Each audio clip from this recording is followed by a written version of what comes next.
me see. Yeah, that's got to come down a little bit. I'm adjusting the gain on the microphone. Actually, I should give it a little bit more because my voice is a little soft today. Although when I start ranting about Scentbird, it'll probably get louder. And I'm going to have to speak over the treadmill, which I haven't turned on yet. Monday, Monday.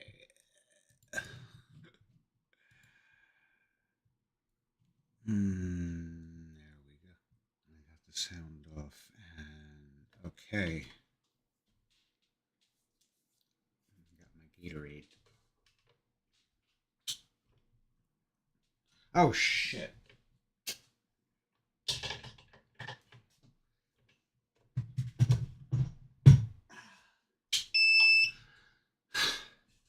Would help if I plug it in.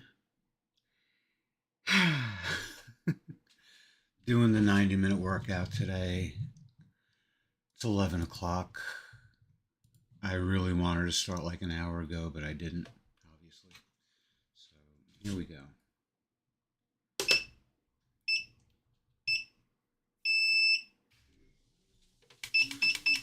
Going up onto a 4% grade.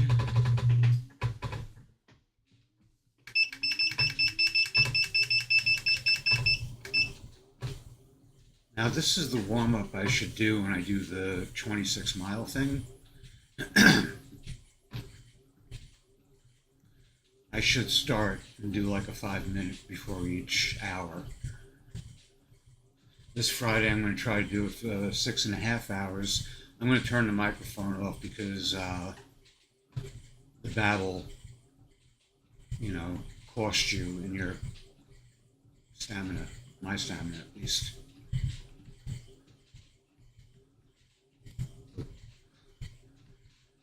I think I over lubricated the walking pad just a little.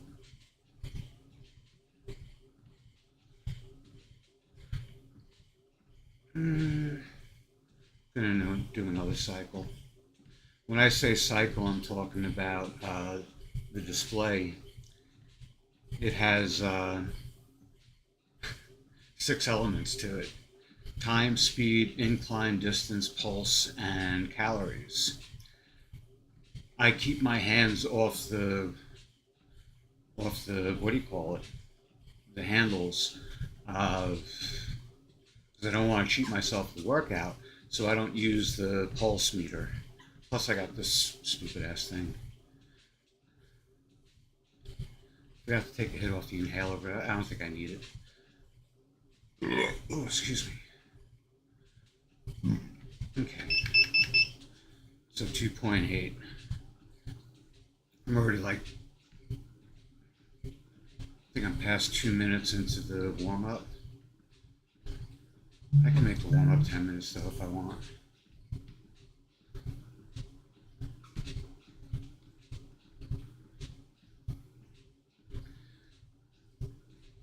I have a really sweet friend who I haven't seen since like the 90s, but she got in touch with me on Facebook. And I told her about this stuff, so she's always sending me like very encouraging messages. Just sweet. She's a very sweet woman.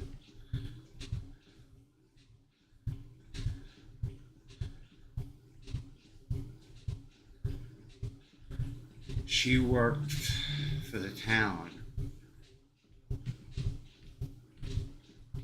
and town used to throw these arts and crafts things for seniors, going up to 3.2. And my mom would go to them, so she would see my mom, and my mom would always, I'd see her, she'd come home and say, oh, this wonderful girl mentioned you, and she's so sweet and everything. It's like, oh, I know who she is. There were actually 3 of them.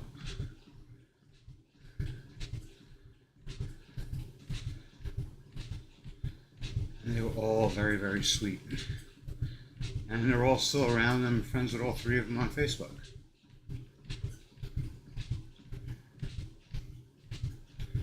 But there's this kind of insulation between me and them.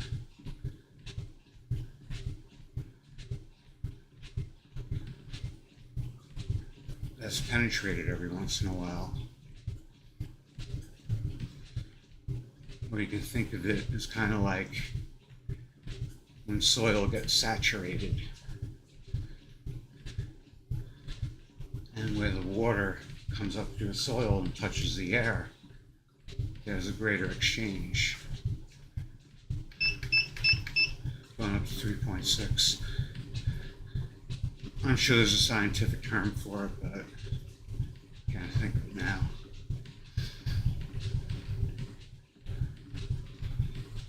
I'm losing sight of the most important thing, which is bitching about Scentbird.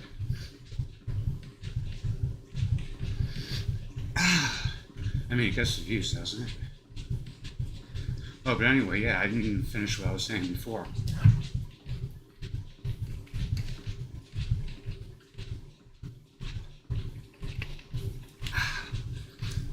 When I talk about a cycle on this treadmill, on the readout, there are 6 parameters going up to 4 miles an hour now. It's time, speed, incline, distance, pulse, and calories. And I keep my hands off the rails, so I don't get a readout for pulse. But it cycles through the readout, each element for 5 seconds. So each cycle is 25 seconds. Do feel a little winded though, like a little shorter of breath than I usually am. Well, I'm clipping bad. Just gonna turn the gain down a little. There we go. All right.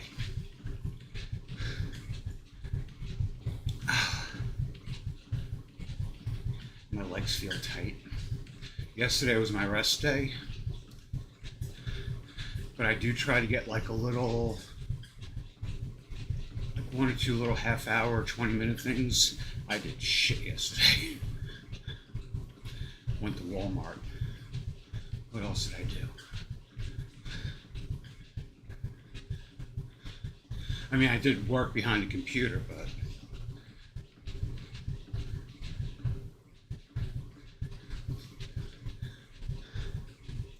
I wrote up the summary for Claude Code, which I'm going to set up today.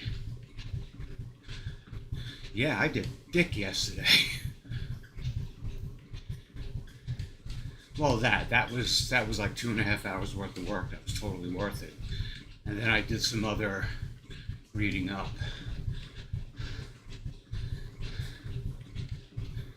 So as it come for the Babble, stay for the rant. All right. I still like Scentbird. I still think with the subscription, they just cut their prices again. So those videos where everyone's calling it a scam, it's not a scam. It really isn't a scam. Somebody making a profit is not a scam. They're not giving you fake fragrances. They're not giving you diluted fragrances or anything like that. That's a scam. Or not sending you anything. Or if the measurements weren't precise. You know, I think it's 8.5 milliliters. They're travel things. That's not a scam. If you can find a better deal, then go to the better fucking deal. And I'm really kind of addressing this guy Asher. Has a channel called The Asher Show. And everything's a fucking scam to him. Scentbird is not a scam. If you find a better deal, go to the better deal. Now, I'll give you a lot when it comes to Scentbird. Their customer service, you used to be able to email them easily enough, you know?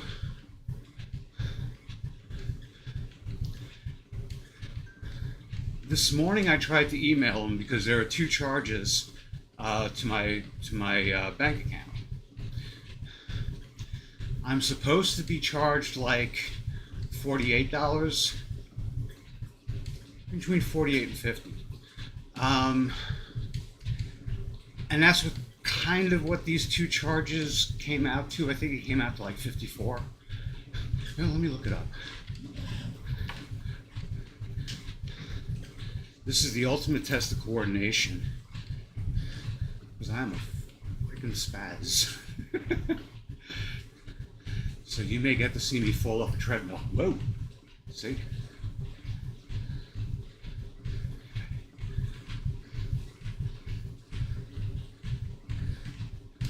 So one was for $30.21 and the other was for $19.03. Why they split it up that way, I have no idea. Whoa, but they really shouldn't have.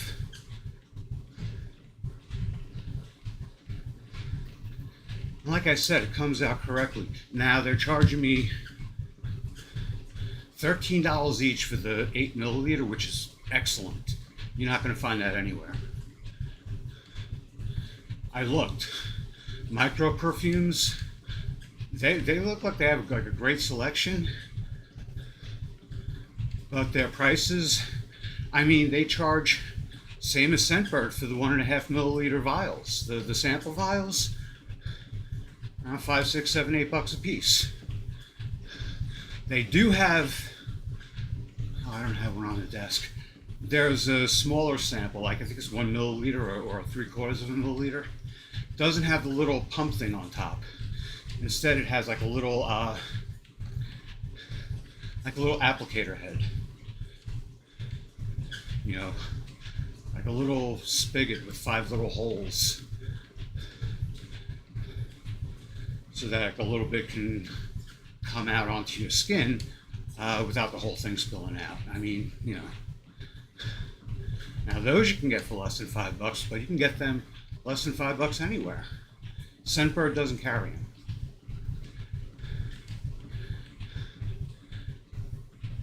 Scentbird can't get their hands on certain fragrances, Dior, Tom Ford, and a bunch of others. They don't have a deal with them. That's not a scam. You know? You know what is a scam? I don't want to call it a scam, but at one point Asher is doing the math to show how much of a profit Scentbird makes on their travel size.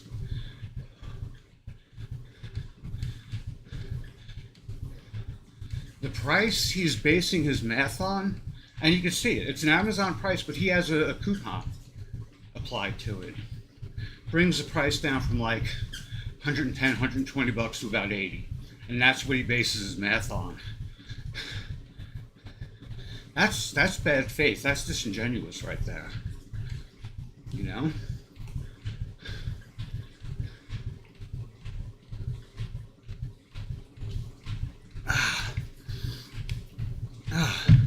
But I'll tell you, when he rips into the CEO, spot on. She's a batshit asshole. She is an asshole. I think she's a bigger asshole than Jack Owak. You know?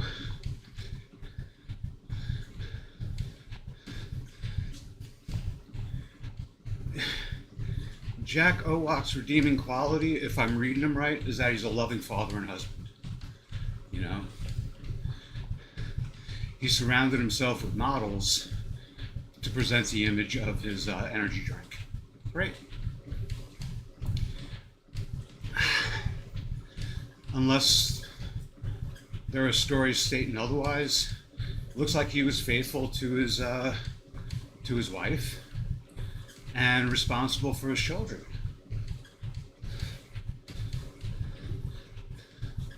Scentbird's batshit fucking CEO, who the fuck knows? But then again, like I said, I don't know. But that's not a scam. Being batshit is not a scam. Kabbalah most times when you come across, and I know she's one of those Kabbalah nuts. Scam or not, you can't really say. You know, it's kind of like psychology. If it works on you, yay. If it doesn't, it's a scam.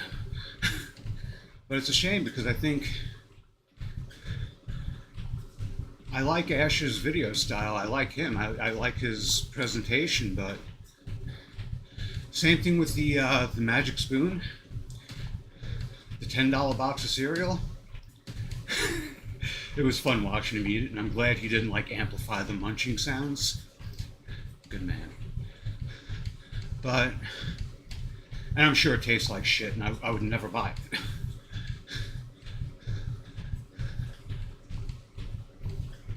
I think I mentioned this before. I never liked cereal really. I mean, I did, but you know, when I was like 8 or 9 years old,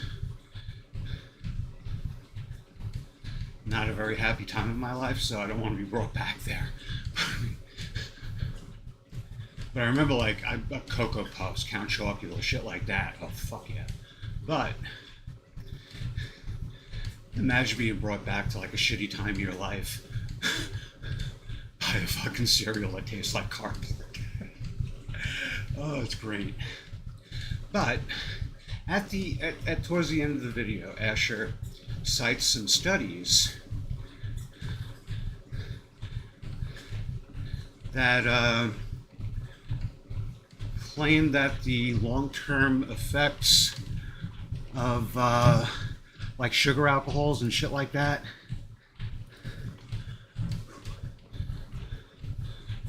are bad enough to warrant total avoidance. And I watch enough like Lane Norton and shit like that to know that that's not really true. I just gotta do something really fast.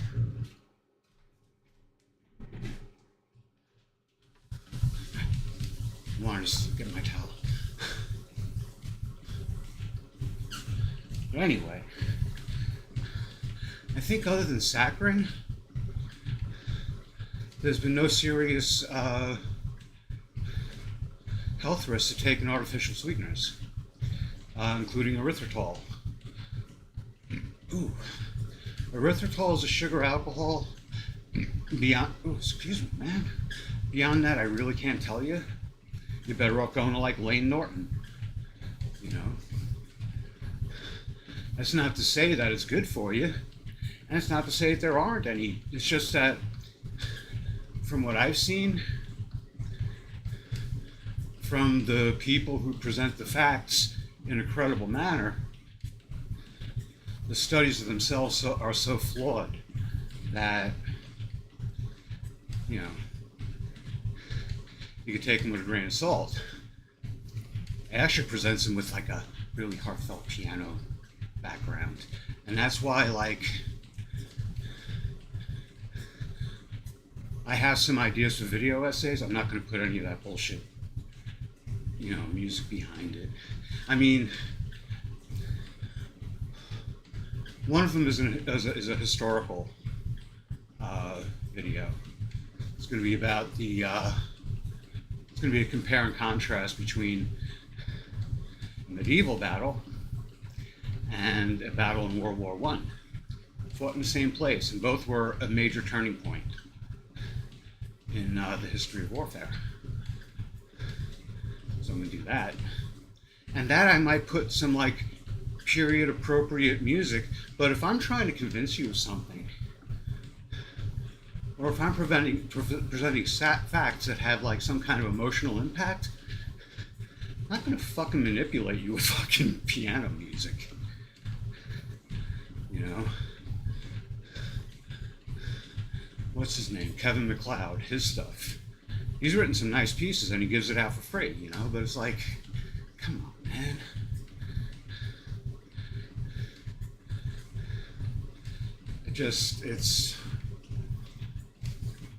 But I think that's the end of my Scentbird rant. That was very short-lived. Oh well. I'm still sticking with Scentbird because they didn't overcharge me. They just broke it into 2 payments. I don't know why. But, and it's kind of like my own fault because I let the app on my phone track my accounts. and I don't look into it unless I see something like if the math seems wrong to me. But I couldn't foresee any, like all my monthly subscriptions are made in the beginning of the month, you know, like within the first week or two.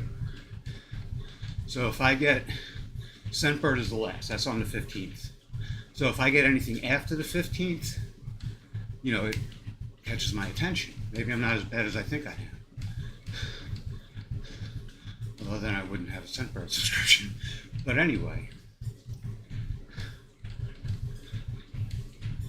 there was a $19 charge yesterday. Yesterday was Sunday. Maybe that's it. I don't know. And I saw it was Scentbird. I was like, are they giving me a discount? They've sent me free, you know, they sent me free shit before. They won't give me a friggin' sponsorship. Because they know I'd freestyle the whole fucking thing. I don't read copy. Fuck 'em. But I would do it for a free subscription, you know? Free travel sizes a month. Maybe the scented candle. Maybe a little case for the squirt bottle. But I still like Scentbird. I mean, I'm looking at their, what do you call it? I was looking around at other places to get perfume. Fucking hair in my mouth. And none of their prices matched up to Scentbird. Even when you're just like buying them off subscription. If you're buying them off subscription, they're shit.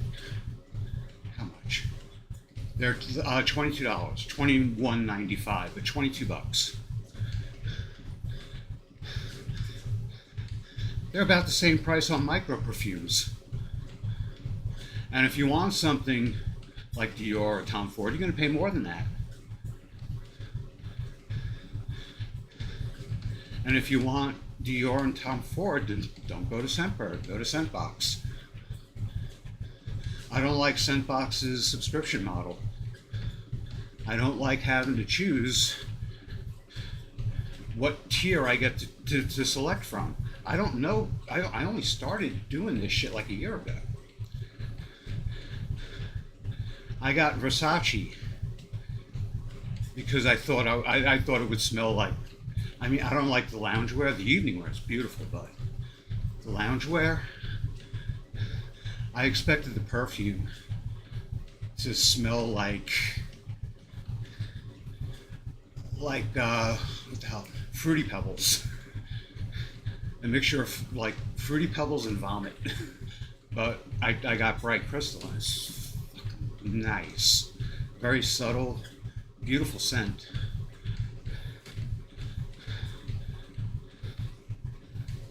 And that kind of, the first thing I got was something from, I think they call Sense of Wood.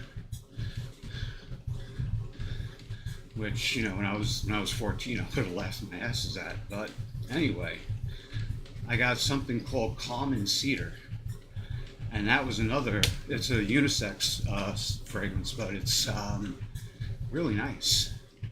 The thing is, though, it doesn't last. But it was really nice. That was the first thing I got from them, and the second thing I got was the Versace.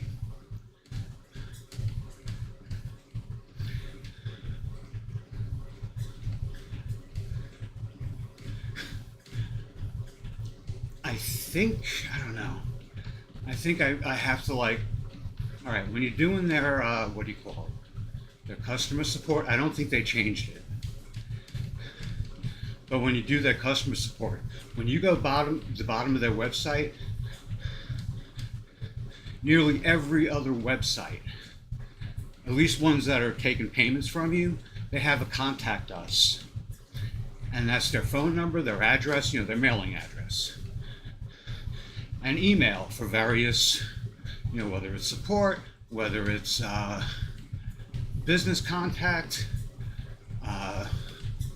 whatever. You have the email addresses, and usually the officer in charge of that segment of the business. It'd be their name, their email. Not on Scentbird. But what I remember having to do is you just keep searching in this, like, first it'll come up with like 6 different subjects related to your request for support. And it'll be like shit to do with your order, or shit to do with payment or your subscription or whatever. Go to the subscription one and put down cancel subscription, and they'll give you an email address. And then that's where you state your specific thing. Because it used to be, I would get this little, what do you call it? This little chat window for their AI. And, yeah.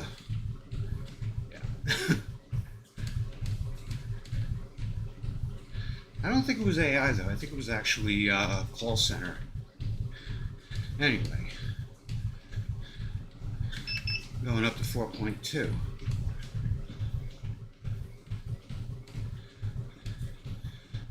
I wouldn't call it a scam. I would call it like very irresponsible business practices.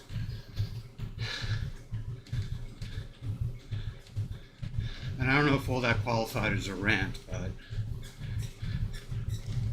my blood pressure's on the low side, so I guess that's a rant.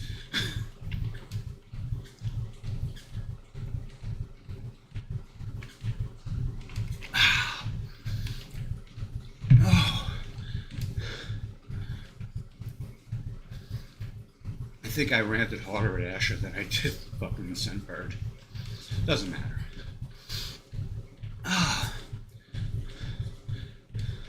I do wish him and his channel all the best.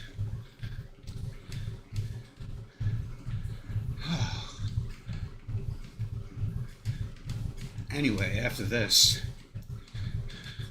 before I get in the shower, because I always find myself like resting for a half hour before I even get like up again. Not that, but I mean like, ooh, excuse me. When planning the day, I look at the time and I think, all right, I'll get off the bike, off the treadmill, and go into the shower. And that never happens. It's always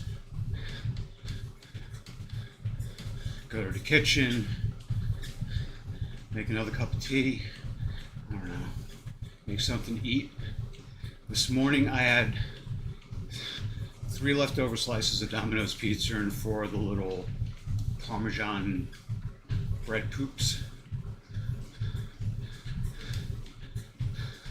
They're about the size of a segment of dog poop, but they taste really good. By the way, microwaving pizza or any kind of like soft dough, put a paper towel over it, and make sure the paper towel is like tucked under the plate. You probably already know that, but anyway,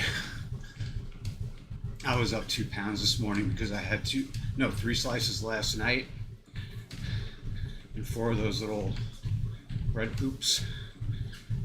I had the same thing for breakfast this morning. I don't buy that shit. My sister and her grandson had it yesterday afternoon, and instead of throwing it out, she said, "Do you want it?" I was like, "Yeah." But like,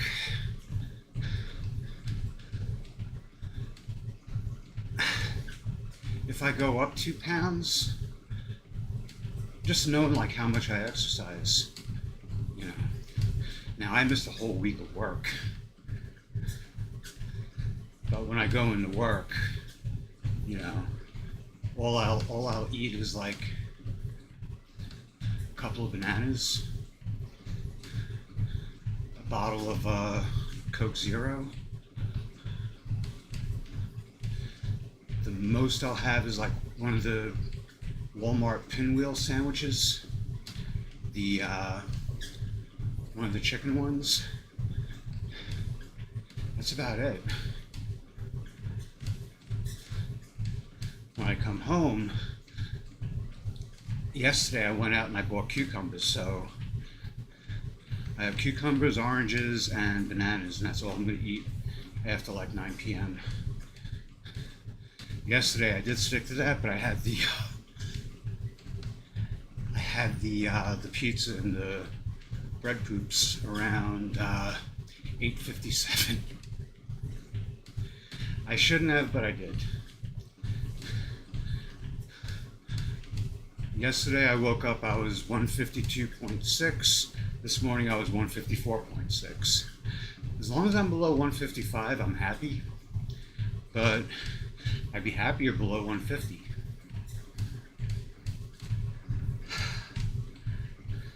But anyway, after this, while the sweat is drying up on me, I'm going to set up my subscription to Claude. And buy access to the GDAI MCP. Oh, what the fuck does MCP stand for? Oh, I've said it so many times, but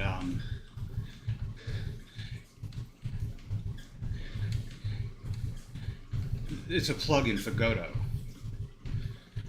and it allows Claude to get right in there, create scenes and fiddle with settings and write code and test code, and because the way I've been working has been telling the AI, please lead me through step by step, and it did, quite nicely. The original game I made with Claude 3.5 Sonnet was functional. It had a nice little physics system. When the car goes around the corner, it spins. There's a little, the tire screech. The engine sound is pitched down at low revs. So that's like the idle sound, and it only goes up to its the pitch of the actual recording. It's not using AI, it's just using a soundbite put on a continuous loop. I isolated engine sounds on it's Persona Studio 1, now it's Fender Studio Pro. I just clipped it, looped it, and away you go. And so as you accelerate, the engine sound goes up in frequency. And it's very, very cool. But all that was working was just we had problems with the victory conditions. But with Claude 3.5 Sonnet, there was a hard token limit. And then you had to start a new chat. Now I didn't know to use the project feature of Claude, which probably would have saved me a lot of work. But I would copy all the code, just cut and paste. But I had this whole format of like the scene tree and file structure and everything, and anything that changed, I had to update those changes on the new version, and that could take 2 or 3 hours sometimes. And the ADD kicked in after about 2 or 3 months really hard. I was surprised I got as far as I did, but really it speaks to Claude's capability more than my persistence, because my persistence wore out. I took the unfinished game, well, the 90% finished game, I took it over to Grok. Now, Grok didn't have the same limitations. When it came to tokens, when it came to interface, yeah. And I forgot what the technical term is, but there's a point where the memory gets degraded. The data that it previously was trying to hold on to gets degraded. And that's when you get mistakes in your code and shit like that.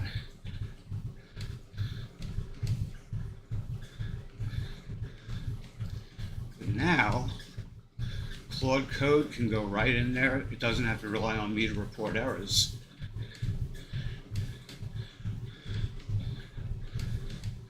And see what it can do. I want to take the prototype and put it on itch.io, sell it for $1. The game's fun, no doubt about it. The prototype is fun, but like only for like maybe 5-10 minutes. There's only 5 tracks. It's fixed at 1080 resolution. You know, the new, well, the full version, the real version, will have up to 4 players, multiplayer, only over a LAN or over a network. It can't be on the same machine.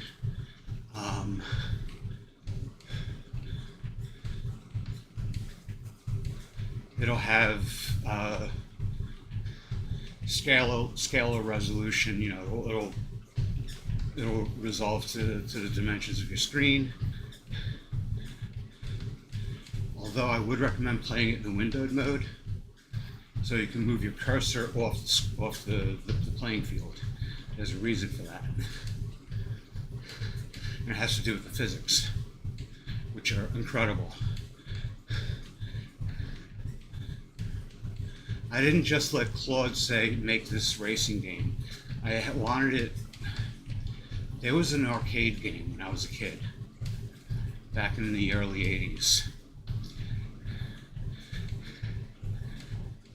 I think it had as many as 4 steering wheels, but I kind of remember there being 2 or 3. It wasn't a massive game. It fit in the same size slot as Asteroids or Space Invaders. Pac-Man.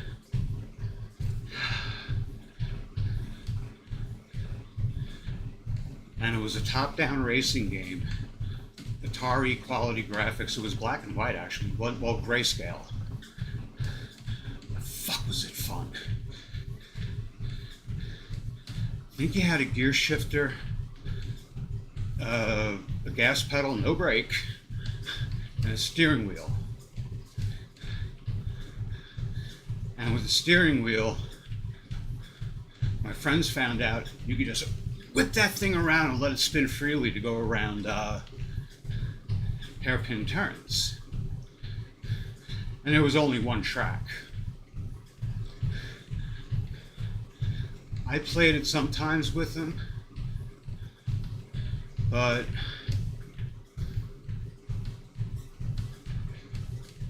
usually I would just watch them, you know.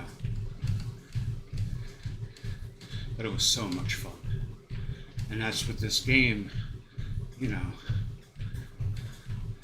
that's what my game is kind of based on those memories.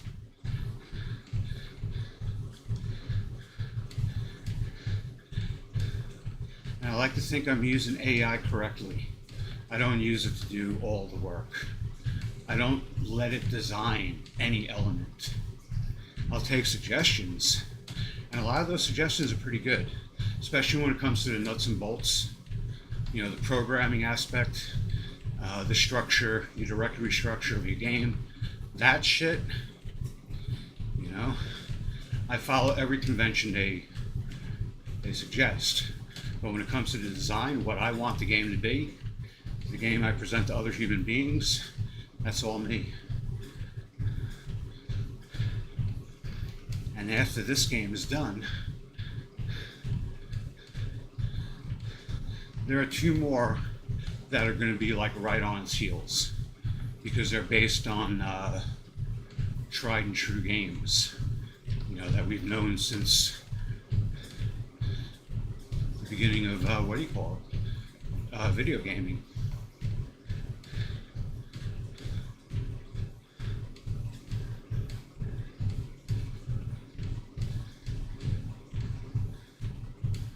There was a game on the Atari 2600 called Tank Battle. I think it was called Tank Battle. And tanks, top down, and they rotate, you to the left, to the right, forward, backward. Single fire button.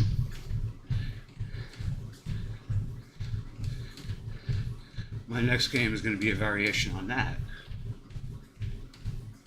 But it's not going to use the Atari 2600. It's going to use the modern Xbox, PlayStation, thummy type of thing you hold with both hands. The thing I can't use. Had a hard enough time with the 3DO thing. I had to get a joystick for it.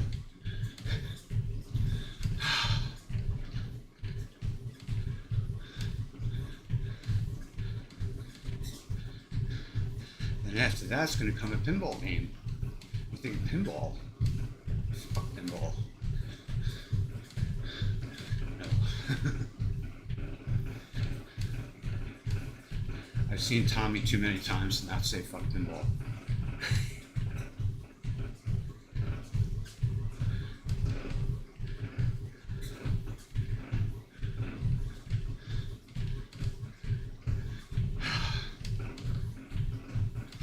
But yesterday I never felt more optimistic within like the last couple of years. After I finished the prototype of the racing game with Brock, I was feeling very optimistic. And it was a workflow I'd gotten used to. Copying and pasting error messages, well, first you copy and paste code, put it into Godot, and get the error messages, and I would copy them down verbatim, with the what the hell is it called? Fuck, no, I don't remember. Anyway, one part you couldn't copy and paste, and I guess that's because the data I was copying down was already included in the error.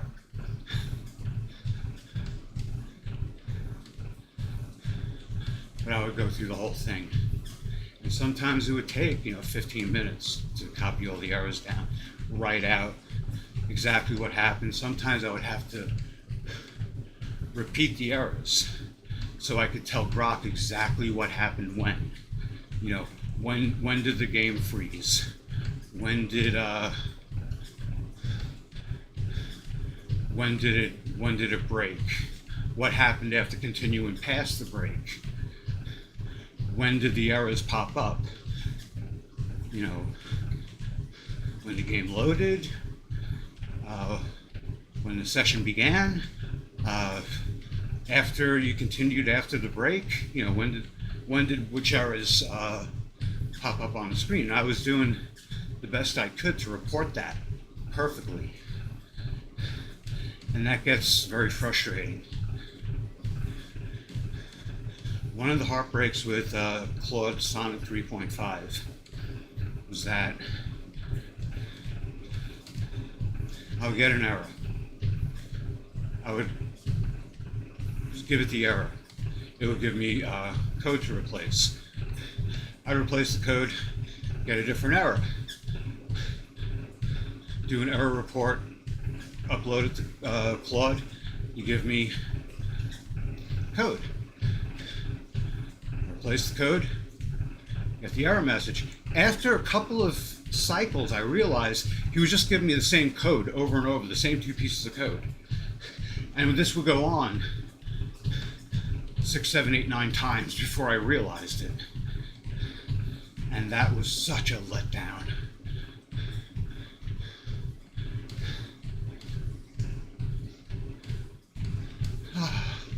So I really went into like a real deep depression. This was 24 heading to 25. I think I started the project in July of 24. Around October of 24, I got a offer from X. Get our top tier subscription for $100. And I said, you know something? I'll do it. If it gives me, because I was hearing all these stories about Brock and how great it was at coding. So I brought my almost finished game to Grok. Grok looked it over and said, very nice, let's finish it. And we did. But I wanted more. I wanted to change it. I wanted the fixed resolution to become scalar. I wanted to set up mod folders. I wanted it to be modifiable. I wanted all the parameters on a YAML file. We couldn't make the we couldn't make the alterations. My skills are just too lacking. So we started a fresh new one. It had scalar graphics and we had a pause menu. There's a pause menu anyway. And during the game you hit pause, you hit escape, game pauses. The pause menu comes up. 3 buttons: resume game, main menu, exit to desktop.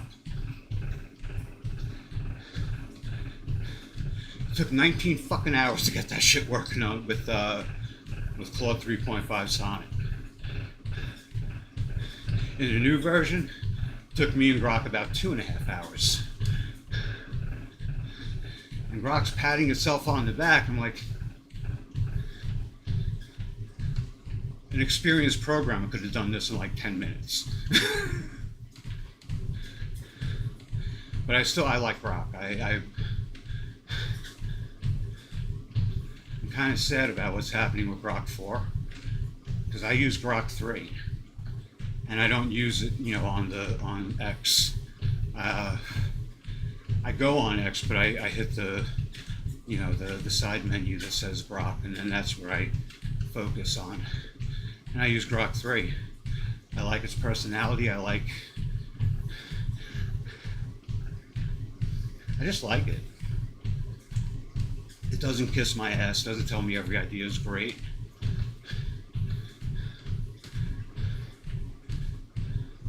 Am I past 45 minutes? I have to do one more cycle and find out. Anyway, yeah.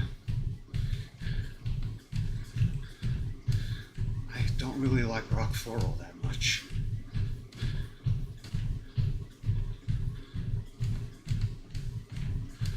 Yeah, 47 minutes. I'm going to go up to 4.4 miles an hour now. Anyway, yeah. Grok 4 seems to have new guardrails based more on, I don't want to say political cronyism, but that's what it feels like. And I don't really I never asked Grok 3 any political shit.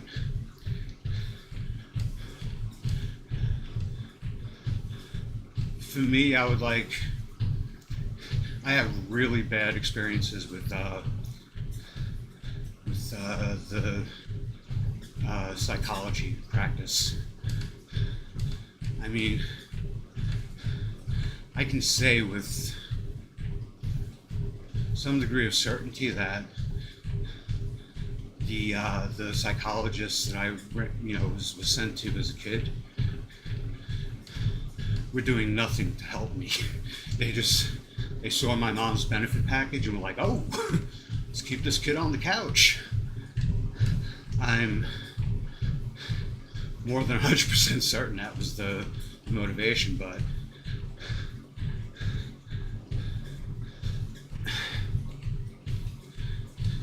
they're a pack of New York stereotypes, and I don't name names because I don't want to get sued. If they're no longer alive, their descendants will sue me. And I just don't have the patience for it. There are too many good things that appear to be like right around the corner, or could be right around the corner. All I have to do is stay somewhat focused. But yeah, I bring that shit up to Grok, and it's not like any kind of like validation or anything. It's just to air out, to vent. And what I get back from Grok isn't like a bunch of, bullshit. It does tend to be kind of like, it avoids harsh criticism, but it doesn't avoid criticism entirely. And I'm really good at criticizing myself, so. But my Babble led me to miss a, the speed change on this, so I'm going to go to 70 minutes instead of 65. Because I want to do more than 20 minutes at 4.4 miles an hour.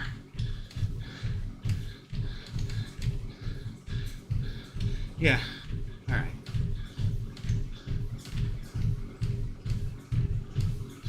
I still can't get the nut out of this thing.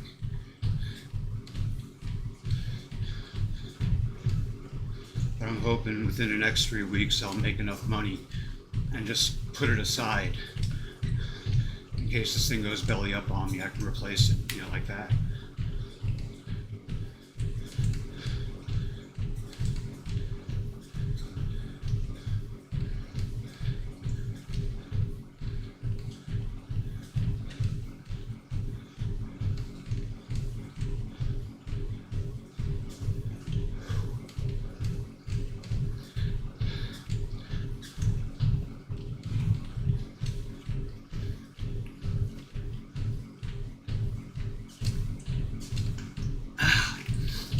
Oh, this is funny.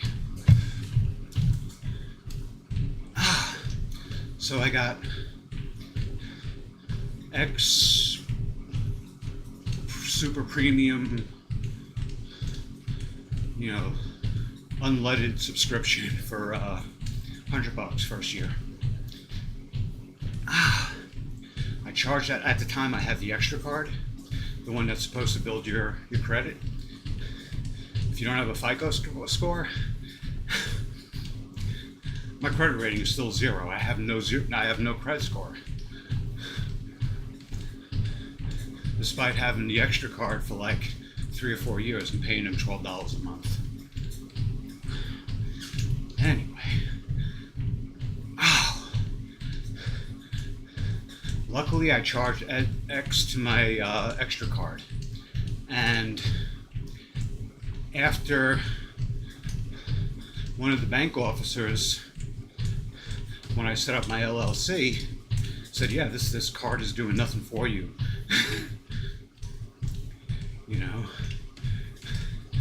And basically you're lending money to yourself, so it doesn't count.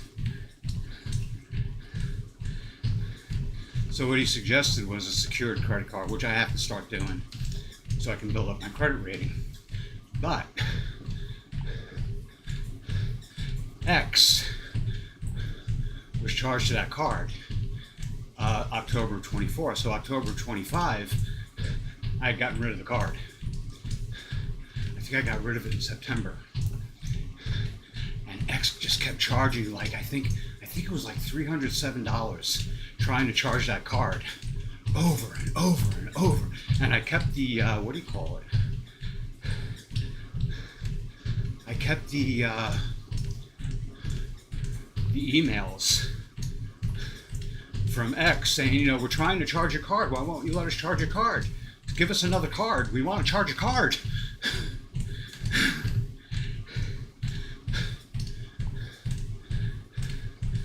So I canceled it and went back on like an $8 monthly, which I don't mind.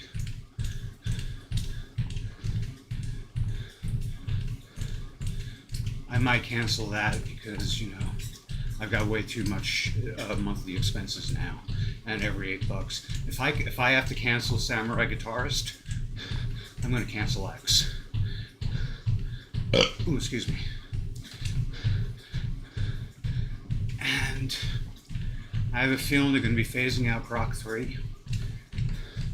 So when I go to talk to my little robot pal, I'm going to get Grok 4. It's kind of like, you know, like a little neocon lackey. Wants to be at what it perceives to be the cool kid table. You know, it's along with people like Elon Musk and Pete Hegseth. No.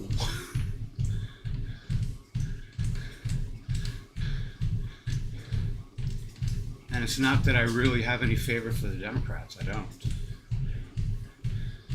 I kind of hate both parties equally.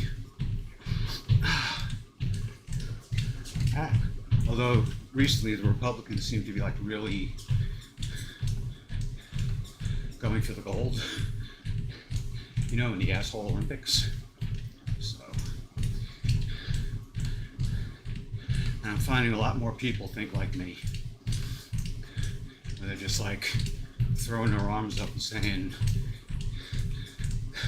we need something entirely new. We need new blood in Washington. People like citing Warren Buffett when he said,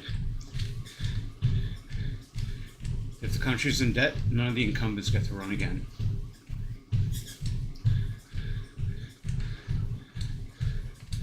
We gotta make that. We gotta get that bill signed into law. Biden wouldn't have done it. Trump ain't gonna do it. And I'm not I wouldn't call myself a libertarian either. And I make fun of Rand Paul as much as I make fun of, you know, Nancy Pelosi. So.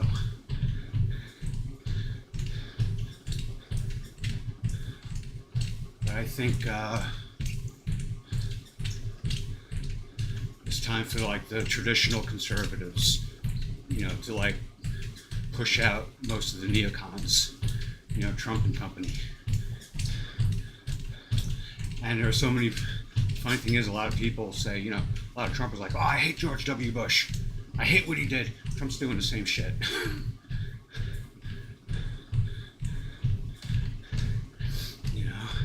It's kind of like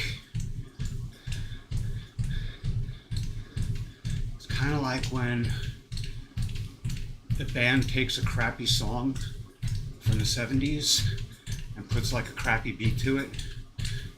It's just a crappy new song. It's a crappy old song with a crappy new beat. But anyway, I don't really care. Someone can come on here and like give me 1,000 reasons why I'm wrong, and it'll all just sound like political talking points. CoffeeZilla made an excellent video on deepfakes, and the definition of propaganda he likes is not so much the media trying to convince you of something, but of trying to burn you out to the point where you no longer care. And I think that's like right on the nose.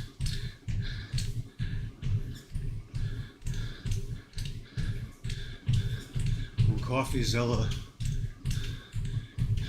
investigated the Melania coin, which was sniped, putting of the rug, little carpet tug. A lot of people going on saying, "Ah, you fucking liberal." But he's just as quickly to go after the liberals if they do the same shit. And I'm sure they have, and I'm sure he did. I just can't remember any off the top of my head.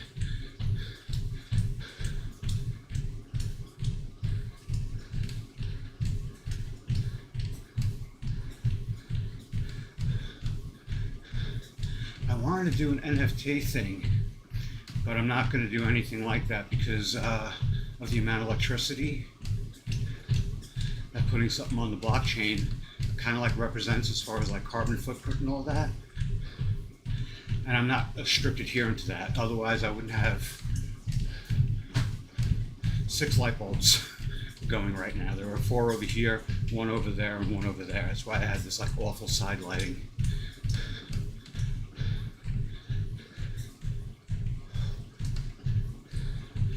But I do, it is something I care about. I mean, when I leave, everything goes off. Unless I got work on the computer, then the computer stays on.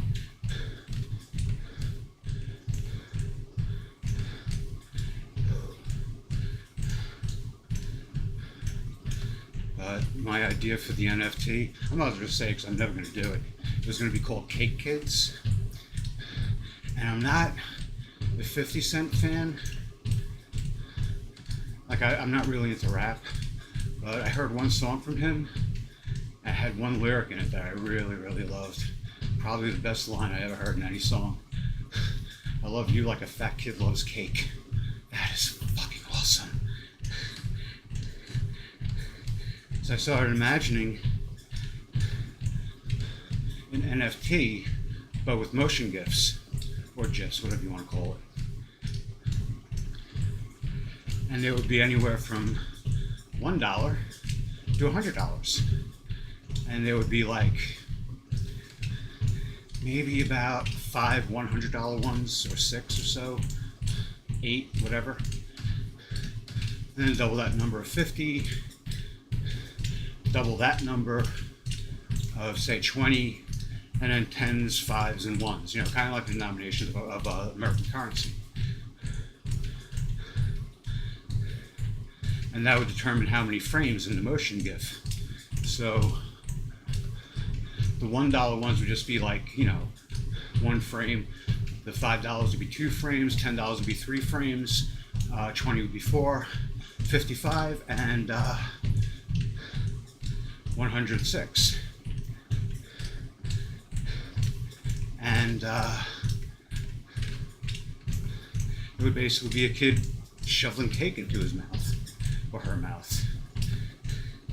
And I imagine the artwork being similar to Garbage Pail Kids. You know, maybe a little different, you know. Don't want to impede, encroach on their design.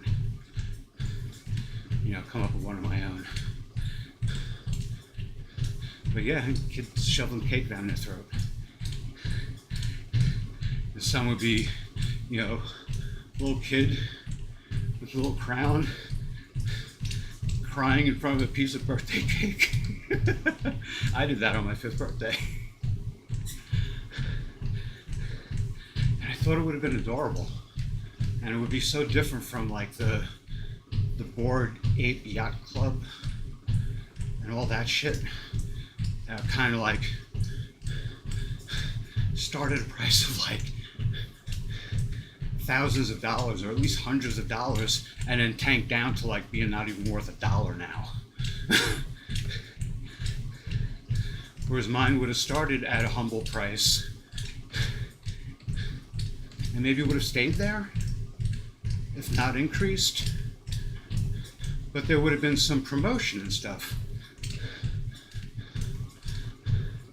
I would have made some kind of proposal to 50 Cent himself. Tell him, you know, look, you're a great fucking lyricist. Here's this NFT project. Based on its prices, it's meant more to honor the work, to give people something enjoyable, as opposed to just being a money grab, or a way to rug pull people. But when I found out about the electrical costs, I was like, fuck it.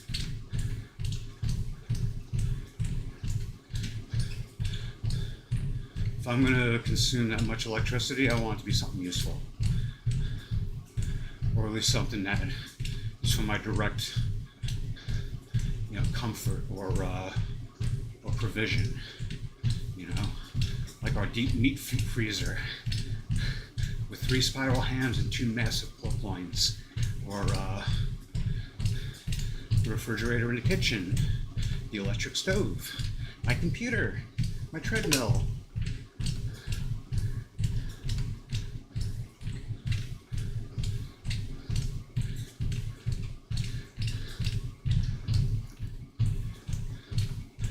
It seems like there are less meme coins being generated, or that Kira and Coffeezilla and Mudahar and Spencer are just tired of reporting on all the rug pulls. Because what I suspect is that where there are meme coins, there are rug pulls.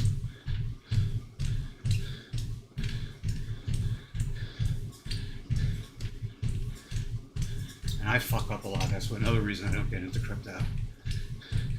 But I have, since I do Walmart deliveries, I have a OnePay account.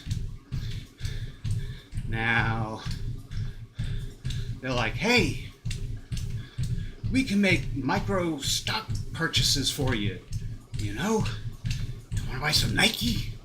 Want to buy some Walmart? How about some Nvidia? I said, yeah, all right. Every 2 weeks, get me $10 Walmart, $10 Nvidia. Fuck Nike.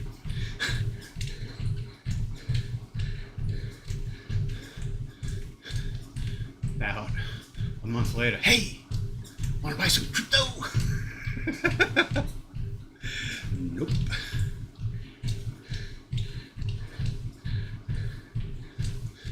And I suppose you're going to handle my wallet. But I don't mistrust or distrust OnePay. It's just I think crypto in and of itself is hasn't matured yet.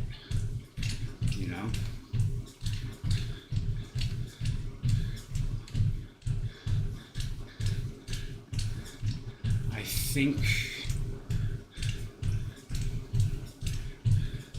See, it's not like people will try to compare modern technological leaps to ancient technological leaps. The inventions of the wheel, the stirrup, agriculture, they happened in a bunch of different places around the world at various times. And it took a long time for that technology to spread.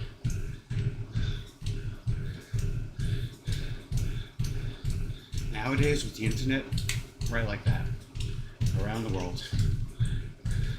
At least for those who have access to that technology.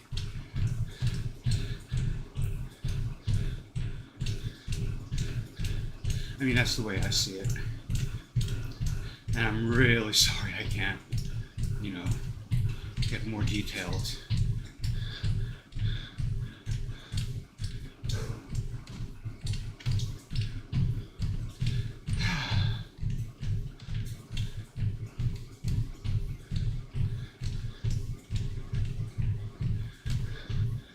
I do have a theory though, this is funny. I think the reason why so many people are have such a negative opinion of AI, especially the chatbot, is because most of them are people who don't use it at all. And so their only real, exposure to it is from the news.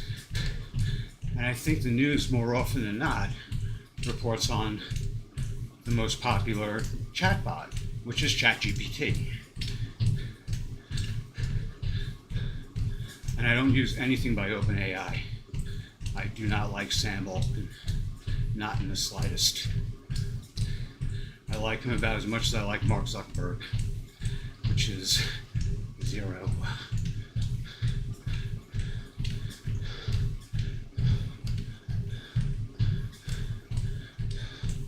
they might have some familiarity with Claude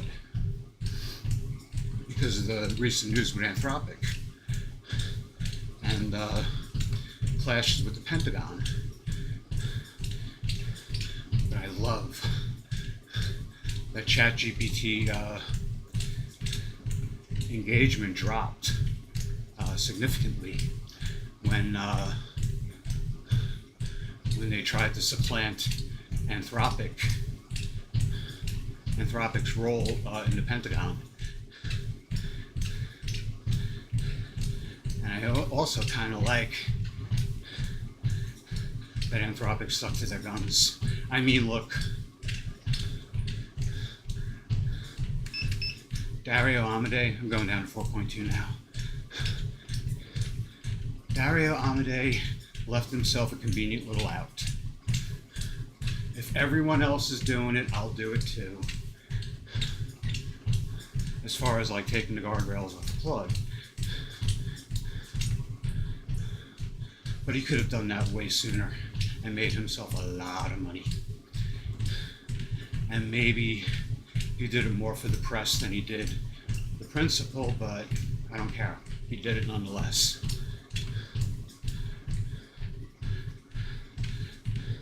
And stood up to an administration that I was ready to support in the beginning. But right from day one of the first things the Trump White House did was, I think they detained a Palestinian student here on a student visa over at, I think, Harvard. Blah, blah, blah about Palestine and a bullhorn, which is his right. You know? He had the permit for the bullhorn. You can go blow his fucking lungs out. But what's funny is that with Trump, he seems more interested in combating opinions that oppose his own, as opposed to, I mean, he did campaign on protecting our constitutional rights, especially the First Amendment. Now, Tim Walz and Kamala Harris were both talking about restricted speech, you know, and forbidden speech. And to anybody who is serious about the First Amendment rights, that to me is, you know, immediate disqualification. So I voted against them, if you know what I mean. I don't like saying it straight out, explicitly. Yeah, I voted for Trump. Ugh. Trump did the same fucking thing. If you say something against Israel, he will come down on you, which is not his job. And it's not his place. His place is to defend the Constitution, and that's what every single member of our government should be doing. But instead, they're taking money from AIPAC. I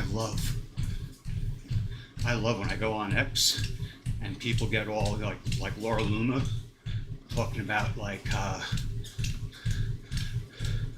you know, charging Tucker Carlson with treason, or deporting Cenk, I think his name is Cenk Uygur, the guy from Young Turks, for exercising their First Amendment rights.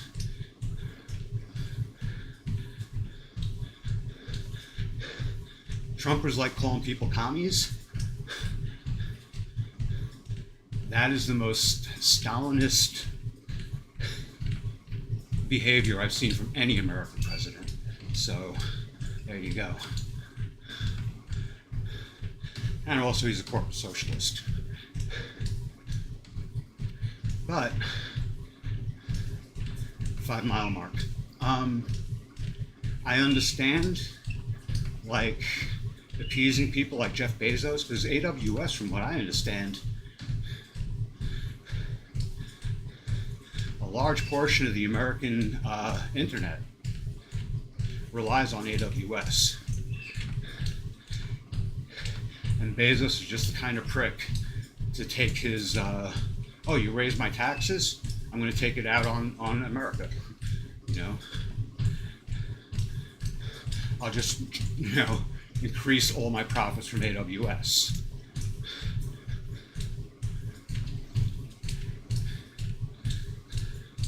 So it's a tightrope walk. But the thing is, though, is that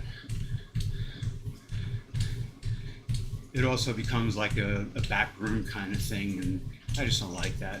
Mudahar did a video recently on how a lobbying group basically wrote the text of a law. The only revision American lawmakers made was changing some singular subjects to plural. You know, they fixed the grammar. That's it. The body of the legislation was written by a lobbying group, and it was on something very important, which is age verification on the internet.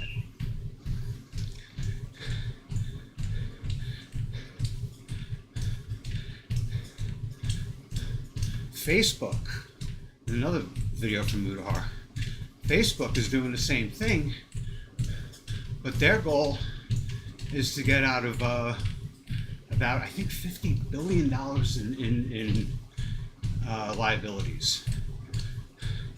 The Copra Act or something like that, which I don't know much about, and I've forgotten what most of the video was about, but, and that's due to the head injuries, I'm sorry.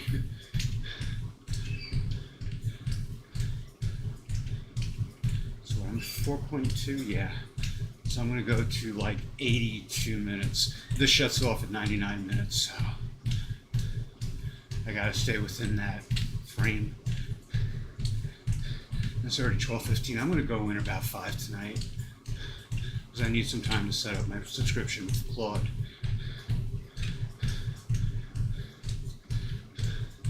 Walmart delivery is not a bad job. Pays like shit, but it's not as, doesn't make you feel as desperate as DoorDash. DoorDash makes you feel desperate. Unless you have a team. I don't know if DoorDash is doing photo verification, but Walmart, Spark,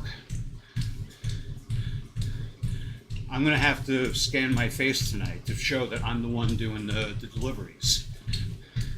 And I'll probably have to do it 2 or 3 times over the course of today. You have to do that before and after, what do you call it? Prescription deliveries, before and after alcohol deliveries. You have to do this. I don't remember ever doing it with DoorDash. Now with DoorDash,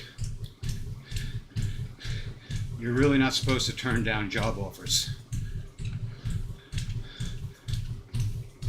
10,000 steps is a crock of shit. With DoorDash, you really can't turn down delivery offers because it makes your acceptance rating go down, and then they'll stop giving you high tip deliveries. So there are times you're gonna have to take that $2 or $3 delivery that takes you about 1.5 miles away through rush hour traffic, and that sucks. But you have to do it. Your acceptance rate can't go below, I think, 96%, 95%.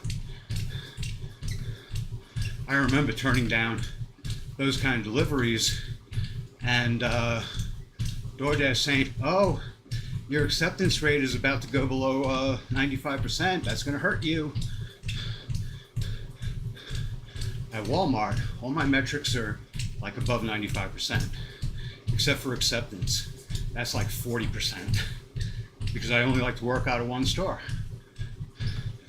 And I don't like them wasting their time sending me offers I don't want, so I just hit refuse, or reject. I didn't work in a week. When I go back tonight, I'm gonna start, I'll probably get some like low tipping ones, like first 2 or 3, maybe 4, and then I'll go back to getting like high tip deliveries. Because that's the one metric that doesn't matter, is how many jobs you accept. But back to the team shit, and it's related. If you got 3 people doing like 6-hour shifts, that's an 18-hour shift in the eyes of DoorDash. you are fucking Superman. If you do over 100 deliveries in a week, you're platinum status. Now, in order to do 100 deliveries in a week, on a 5-day week, 8-hour day, you gotta drive like a fucking maniac. And I've said this multiple times. When I was doing DoorDash, the way I was driving, if someone yanked me out of the car and beat the living shit out of me, I would have deserved it.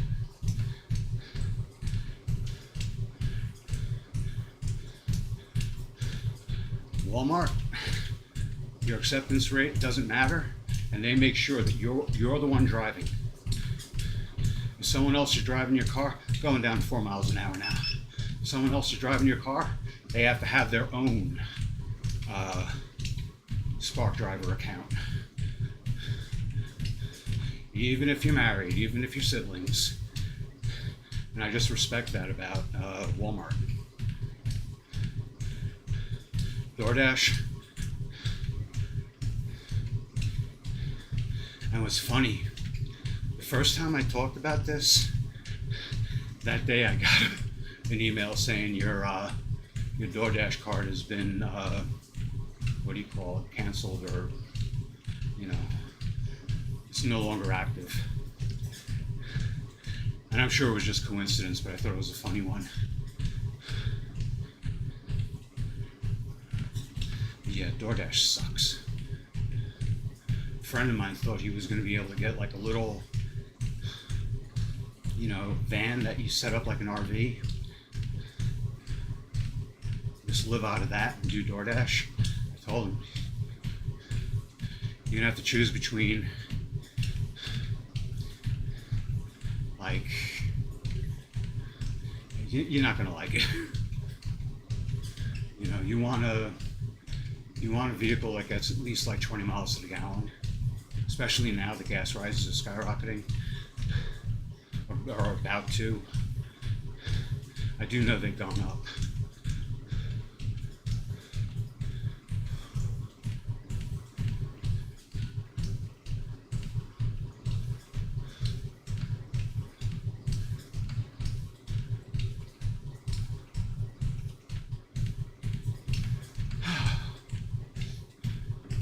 So yeah.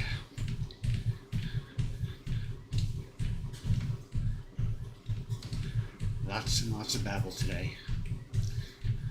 And no false advertising. I did the Scentbird rant.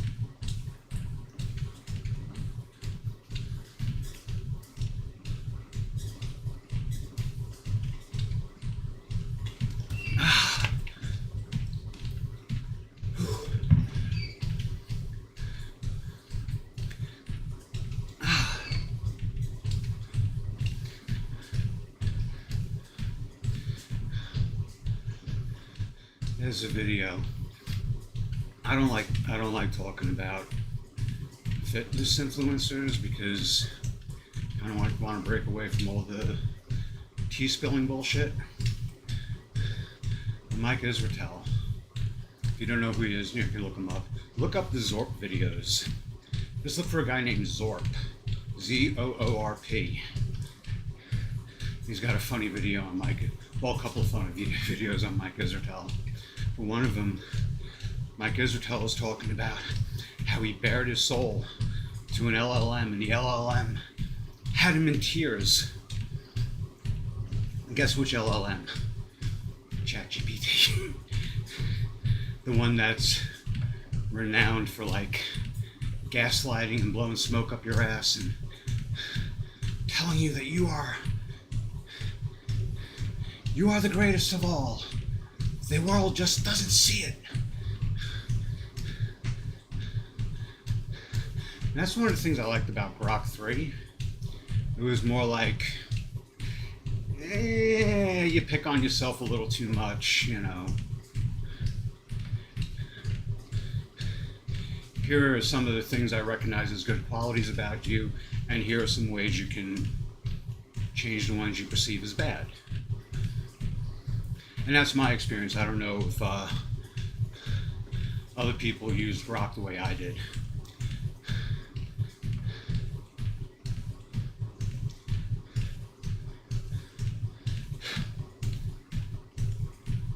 Claude, I'm more impressed with its aptitude and its coding ability, and that's what I'm mostly excited about. And if we can finish this game, which is basically done, it just needs to be repackaged. All the physics code is there. I just need to put it in a scalar package that reads parameters from a YAML file and has a mod folder, and like maybe a launcher so you can add and remove mods. And again, I just see that as putting it in a different box. It's like taking the furniture out of one dollhouse and putting it into another. Ooh, with a different configuration of windows and doors.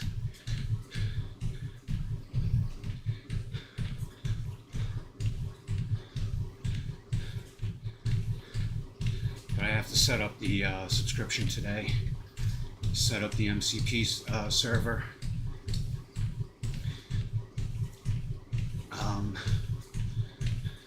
Show grok to my GitHub repositories, or point it to my the directories on my local drive, or point it to my Google Drive, or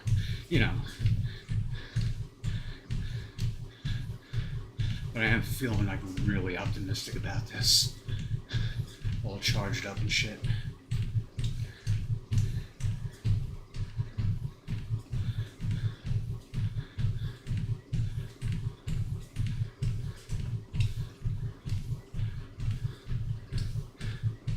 Down the road, I might get my own router for just one computer and run OpenClaw on that, but it's like isolated on its own network. So that way, if it does get hacked or it goes, cuckoo, it doesn't affect the other computers. My main machine on this network. Or I could just do like Gemini said, and don't run it. Just leave it. Leave it to the professionals. Let them play with it. And you can read their horror stories on X and YouTube.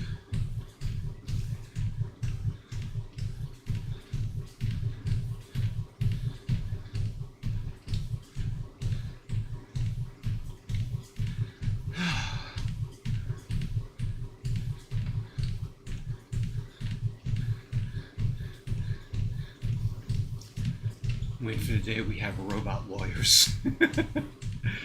Little laptop sitting on a desk with a toupee and a tie.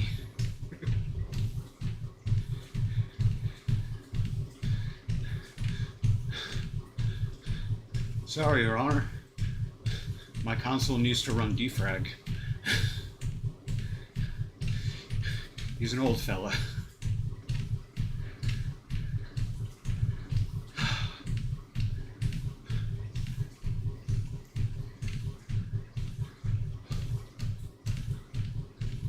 Six miles.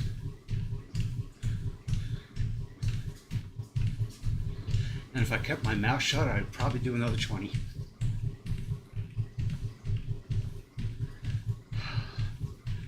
But, unless somebody comes on to chat, I just babble, and it helps the time go by. And it helps me vent. And if somebody down the road watches this, and I haven't altered my view on things, they can come up later on and say, hey, asshole, you're wrong about this and that and the other thing.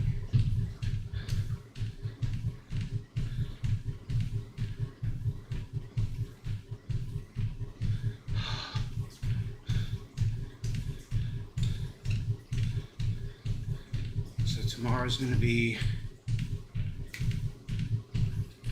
upper body dumbbell workout. I'm going to try my best to get that done early. Like if I can do it at like 8 o'clock, I could take a shower because I have a therapy appointment, I think at 11 or 11:30.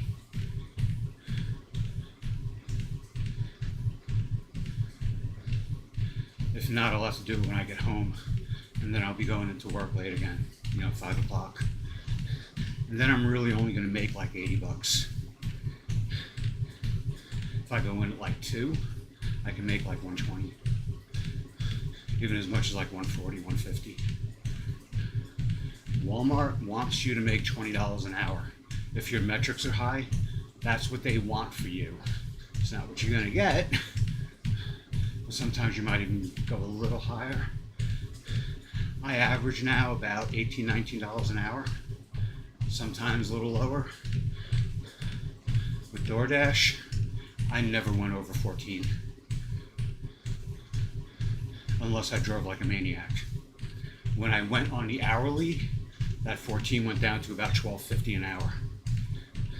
And sometimes, some days, it went down to like $10 an hour, $9 an hour. So I went back on job-based, because when you're on the hourly-based, they make sure you only get jobs for about a half an hour.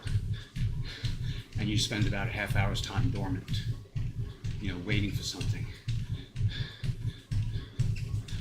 I hate DoorDash, I really do. I despise them.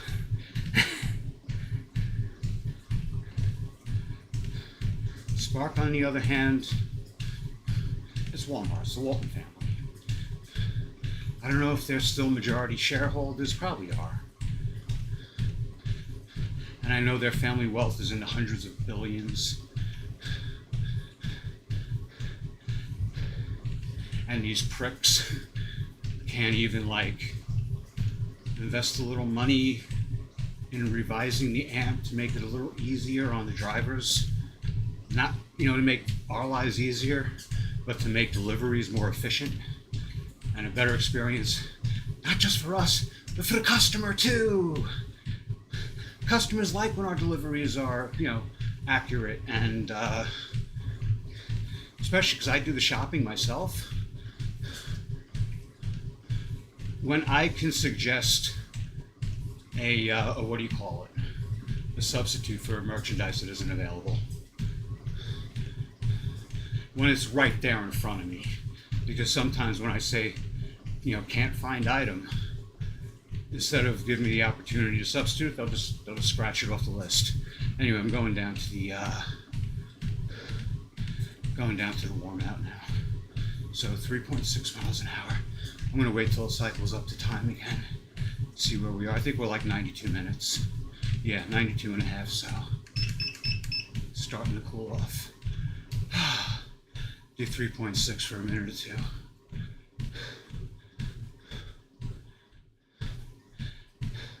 When I see the ultra rich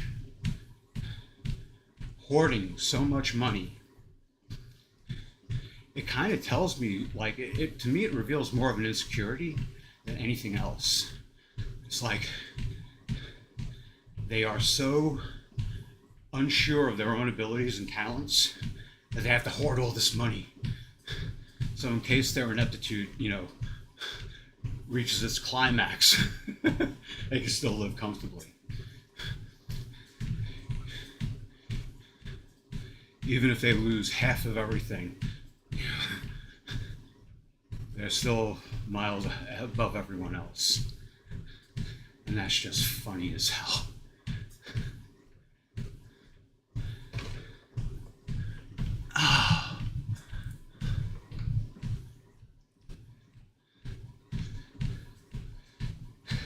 And plus, they have offspring. I don't have kids. Never married, no kids, so I don't have to worry about providing for anyone other than myself. And even then.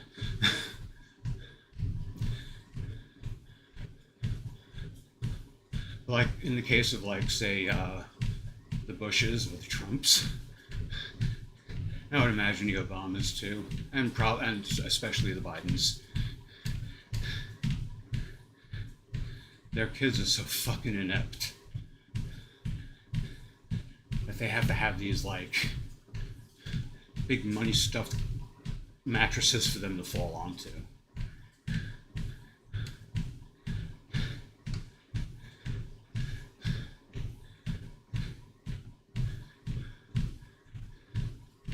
And we have to appease them.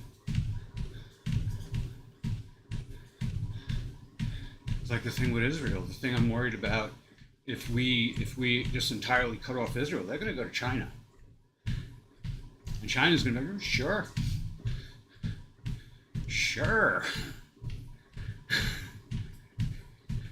All that American technology, sure. Now, there are some sources that say China's already been receiving American technology through Israel, but I don't know. One thing people cite is an episode of not Jane's Weapon Systems, one of the Jane's catalogs of, I think it was February 1992, and I searched for that, for that issue, and I couldn't find it.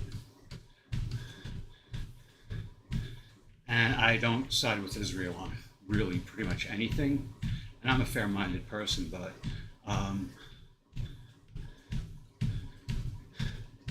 I can't find. One thing people do is that they'll cite fictitious sources that sound very legitimate. Jane's Weapon Systems, February 1992. This particular study out of Johns Hopkins University, unless you search and verify it, but it sounds awfully convincing. So, back to Asher's, what do you call it, Magic Spoon video. He never cites his sources in that video when it comes to the research about the dangers of sugar alcohols. Doesn't cite his sources. He puts some heartfelt piano behind it, but no hard facts. And it sucks. 3.2 miles an hour for another minute or two. Because I do like his videos. I like the way he presents them. They're fun. And I like to see corporations, get their butt smacked a little.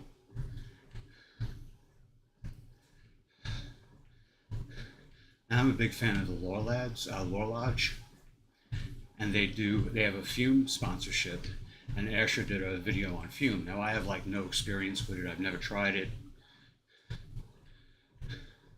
I quit smoking using the patch and making a deal with my mom, who I was living at the time, lend me money for a new camera, and I will give you all my money so I won't have money for the cigarettes. I'll gas up, and that's it. Gasoline, weed, and new camera. And it worked. And the patches, helped with the physical addiction. But not everybody has opportunities like that. So if Fume is effective, great. If it's not, okay, there you go. I'm going to go down to 2.8. I don't think I'm going to go down to 2.4. It's unnecessary. This turns off at 99 minutes, 0 seconds. So you don't get that 99th minute in there.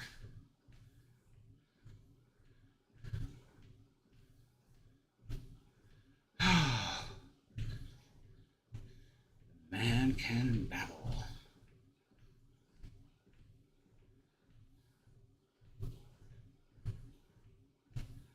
Alright. Actually, I'm going to go down to 2.4 now. And then I think it's going to shut off on its own. If not, you know what? I'm just going to shut it off now. 6.7 miles, 780 calories, for 98 minutes and 53 seconds. Yay! Whew. Alrighty. So, yeah, rest of the day from here. Many blessings and many thanks. I'll be back tomorrow with the upper body dumbbell workout, and I hope to see you then. Until then, take care and best wishes to you and all you love. Good health, good fortune, and lasting happiness.